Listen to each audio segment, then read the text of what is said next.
आप देख रहे हैं अमेज नाउ। नमस्कार, सत्य घटना के नए अंक के साथ मैं सोनी निगम। शुरुआत करते हैं मुख्य घटनाओं से।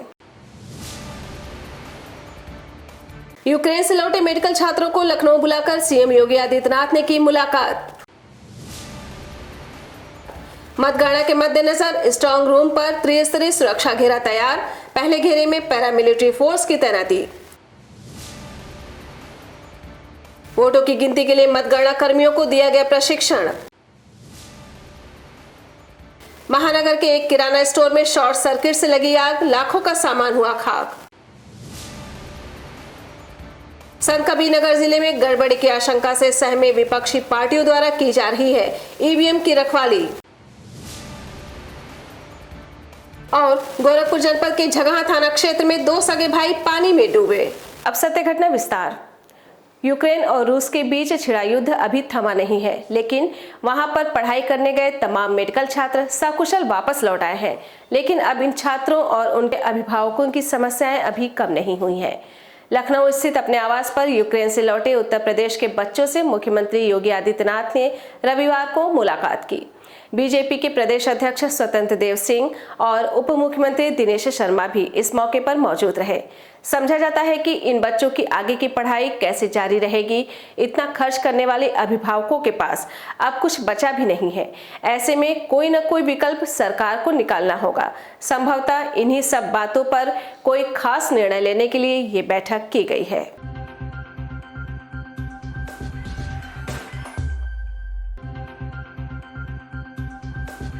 यूनिवर्सिटी के दीक्षा भवन और कला संकाय में बनाए गए स्ट्रांग रूम पर त्रिस्तरीय सुरक्षा घेरा तैयार किया गया है। स्ट्रांग रूम के आसपास सीसीटीवी कैमरे लगाए गए हैं। इसके अलावा अर्धसैनिक बल के जवानों की 24 घंटे तैनाती की गई है। डबल लॉक में रखी गई ईवीएम की सुरक्षा में पुलिस फोर्स भी लगाई गई है। 10 मार्च को मतगणना के दिन ही स्ट्रांग रूम के ताले खुलेंगे। गोरखपुर के 9 विधानसभा क्षेत्रों के लिए अलग अलग स्ट्रांग रूम बनाए गए हैं। इनमें ईवीएम रखी गई हैं। स्ट्रांग रूम के पहले घेरे में पैरामिलिट्री को तैनात किया गया है। हर विधानसभा क्षेत्र के रिटर्निंग ऑफिसर रोजाना दिन में 2 बार स्ट्रांग रूम का जायजा लेंगे। यहाँ की सुरक्षा व्यवस्था द्वारा सुरक्षा कर्मियों की लगातार मॉनिटरिंग भी की जा रही है। आने जाने वालों का आईडी कार्ड चेक हो रहा है। यहाँ पर एंट्री के लिए रजिस्टर भी बनाया गया है। चलते हुए आइए ना सब।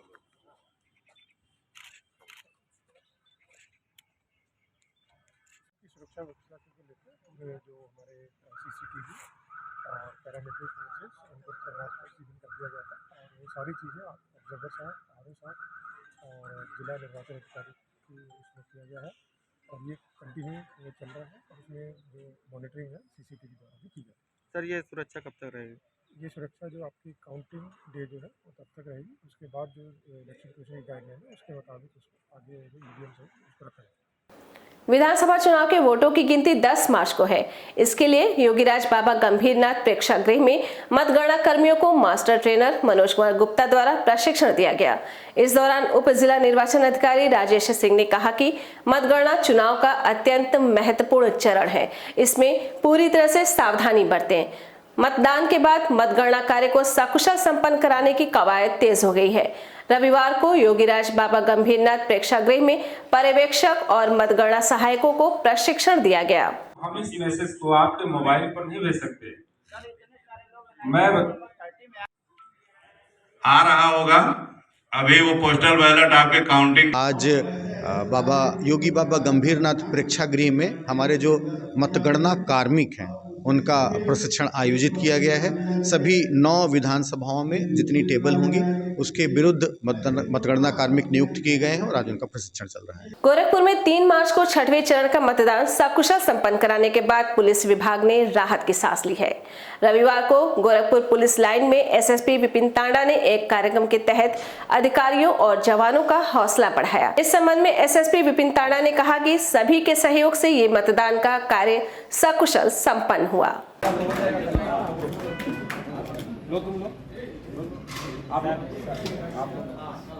मैं तो बिल्कुल नहीं खाऊंगा।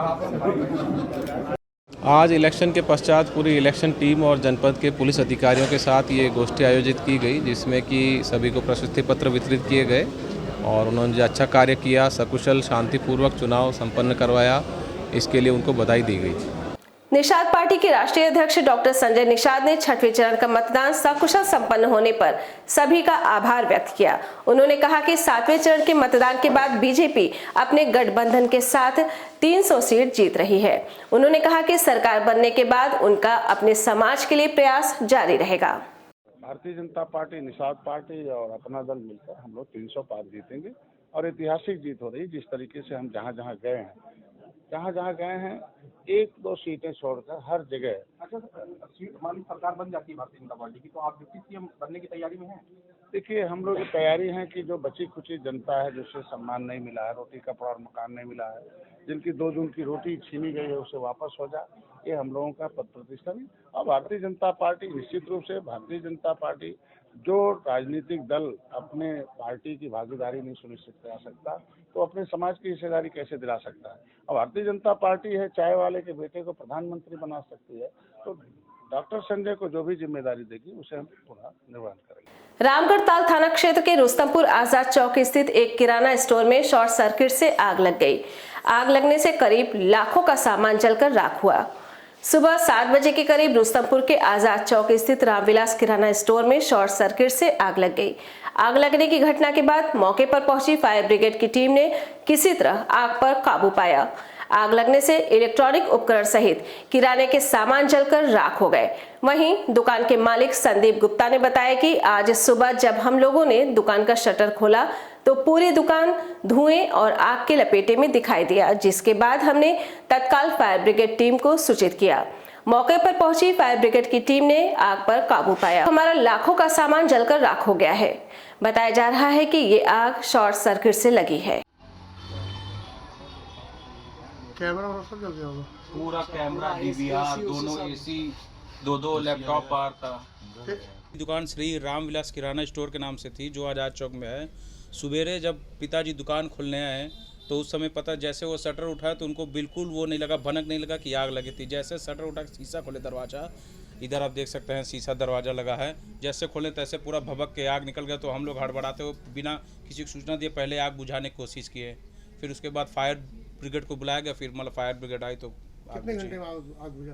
अरे कम से कम 1 घंटा लग गया सर। कितनी गाड़ी आई थी? 1 गाड़ी आई थी सर फायर ब्रिगेड की। क्या किस चीज़ की दुकान थी ये मेरी किराने स्टोर की ग्रोसरी मार्ट है सर। अच्छा, कितने लाख का नुकसान हुआ? कम से कम सर 45 से 50 लाख रुपए का नुकसान हुआ है सर पूरा। गोरखपुर के आर्यनगर स्थित कुरमा टोला के शिव मंदिर में अचानक भक्तों की भीड़ उस समय उमड़ पड़ी जब नंदी के पानी पीने की सूचना लोगों को मिली। धीरे धीरे ये सूचना पूरे इलाके में फैल गई।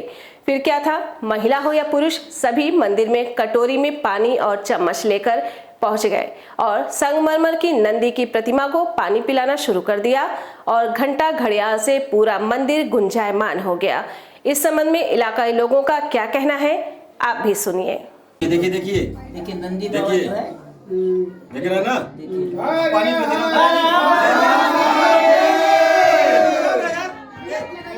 जी आज सब, हाँ, सबके हाथ से पानी पिए।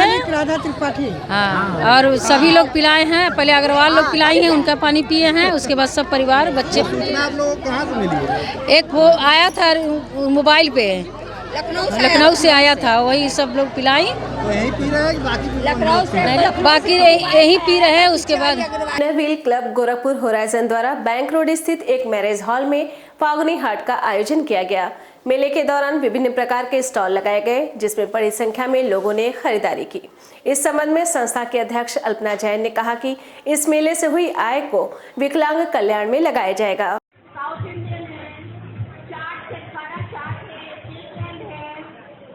ये हमारा इनरव्हील क्लब गोरखपुर होराइजन है। हम लोग हर साल अपना फेट लगाते हैं। हर साल हम लोग सावन में लगाते हैं, बट इस बार हम लोग अपना ये क्या नाम है, होली के टाइम पे लगा रहे हैं फागुनी हाट। ये हम लोग दिव्यांगों को समर्पित करते हैं। लगभग 30-40 स्टॉल्स लगे हैं हमारे पास, और ये बनारस से आए हैं, प्रयागराज से आए हैं, मुंबई है, कलकत्ता है, कानपुर है, लखनऊ है, यहाँ से सारे देवरिया से, हाँ देवरिया से भी स्टॉल्स आए हैं। आईएमए के बैनर तले हीमोफीलिया सोसाइटी गोरखपुर द्वारा सीतापुर हॉस्पिटल के हॉल में मासिक बैठक का आयोजन किया गया, जिसमें मुख्य अतिथि के रूप में इनरव्हील क्लब की अध्यक्ष मधुलिका सिंह, आईएमए के अध्यक्ष SS शाही द्वारा हीमोफीलिया की दवा वितरित की गई। फैक्टर 8 हीमोफीलिया मरीजों को सोसाइटी द्वारा परीक्षा के लिए निःशुल्क वितरित किया गया, जिसमें कार्यक्रम की अध्यक्षता सोसाइटी की सचिव अंजू वर्मा एवं संचालन चंदन कुमार वर्मा द्वारा किया गया। समाज में पता चलने में काफी देर हो रही है, लोग नहीं जान पाते। मैं सलाम करती हूँ अंजू जी के। हीमोफीलिया सोसाइटी गोरखपुर की है, जिसको इस समय चला रही हैं श्रीमती अंजू वर्मा जी, और डॉक्टर कौशिक के तत्वाधान में, डॉक्टर कौशिक की देखरेख में ये कार्यक्रम हमेशा हर महीने आयोजित किया जाता है।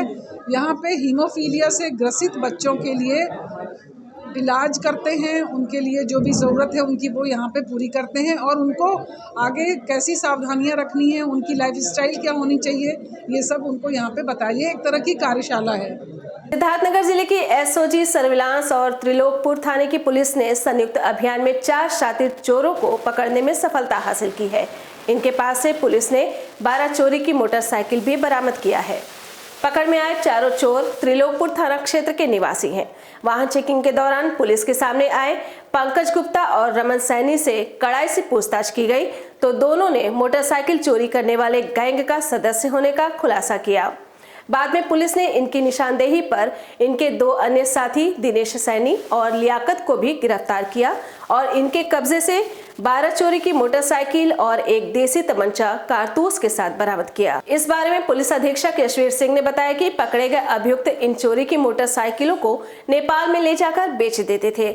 यशवीर सिंह ने बताया कि इन शातिर मोटरसाइकिल चोरों को समुचित धाराओं में मुकदमा पंजीकृत कर जेल भेजा जा रहा है।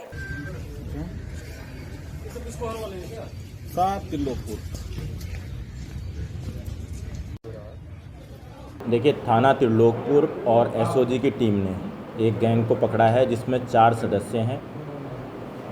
इनके पास से चोरी की 12 बाइक पुलिस ने बरामद की हैं, जो गोरखपुर जोन के अन्य जो ज़िले हैं, गोंडा हो गया, बलरामपुर हो गया, बस्ती हो गया, गोरखपुर, यहाँ से वो बाइक चोरी हुई हैं। फिर इनके इंजन नंबर, चेसिस नंबर को खुरच के उस पर फर्जी रजिस्ट्रेशन नंबर लगा के ये लोग बाइक्स को बेचते हैं, यहाँ भी बेचते हैं और नेपाल में भी क्रॉस बॉर्डर बेचते हैं। इस तरीके के गैंग को पुलिस ने पकड़ा है। इसमें से 6 बाइक कनेक्ट हो गई हैं जो हमारे जनपद से चोरी हैं, और बलरामपुर से मुकदमा लिखा हुआ बलरामपुर में चोरी हैं, गोरखपुर मेडिकल कॉलेज से चोरी हैं, सब मुकदमे दर्ज हैं। 6 इस तरीके की बाइक बरामद हुई हैं जिनमें मुकदमे दर्ज हैं। गोरखपुर जनपद में झगहा थाना क्षेत्र के ब्रह्मपुर स्थित निम्बेश्वर नाथ मंदिर स्थित पोखरे में रविवार को दोपहर नहाने गए 2 जुड़वा भाई अरविंद और प्रविंद मौर्य पुत्रगण राजू मौर्य की तालाब में डूबने से मौत हो गई। दोनों किशोरों को किसी तरह ग्रामीणों ने तालाब से निकालकर अस्पताल पहुंचाया, जहां डॉक्टरों ने उन्हें दोनों को मृत घोषित कर दिया। दोनों की उम्र तकरीबन 15 से 16 साल के बीच रही होगी। गांव और घर में कोहराम मच गया है।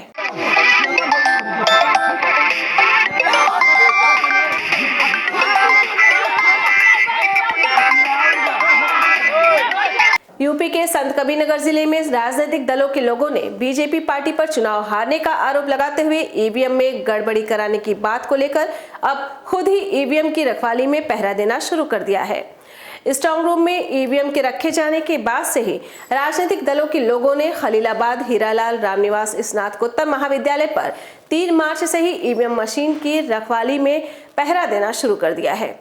आपको बता दें कि उत्तर प्रदेश के कई जिलों में वीवीपैट मशीन की पर्ची मिलने और ईवीएम मशीन के गड़बड़ी की आशंका पर सपा बसपा सहित कई दलों के लोग अब खलीलाबाद होने वाले मतगणना स्थल के बाहर और अंदर टेंट लगाकर दिन रात पहरा देने का कार्य कर रहे हैं।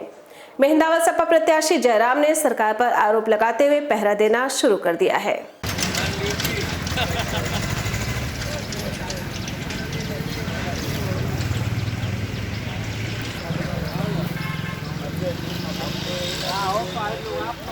भारतीय जनता पार्टी चुनाव हार रही बुरी तरह से, अब उनको केवल सहारा है बेईमानी का। एक चिट्ठी लिख के दिया। अब कई जगह प्रमाण ऐसे आप लोग भी जानते होंगे, कई जगह ऐसा प्रमाण मिला है जिससे सबको ये शंका हो गया कि भारतीय जनता पार्टी के लोग जो है बेईमानी करेंगे। अभी कल आप लोगों ने ध्यान सुना होगा ये टिकैत जी का, राकेश टिकैत जी का, उन्होंने कहा कि भारतीय जनता पार्टी जो है इस चुनाव में हार रही है, ये बेईमानी करेगी। इसलिए सारे किसानों को उन्होंने कहा कि जो लोग वोट दिए हैं वो अपने रोड की रक्षा के लिए जहां काउंटिंग होगी वहां आप लोग पहुंचिए।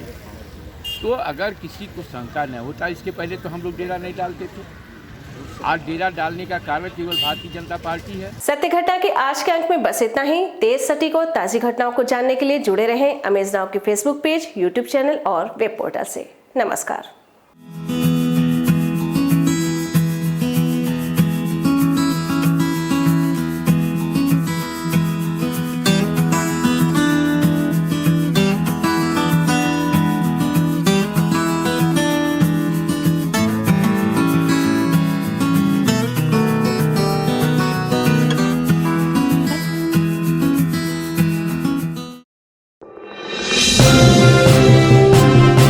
आप देख रहे हैं अमेज नाउ।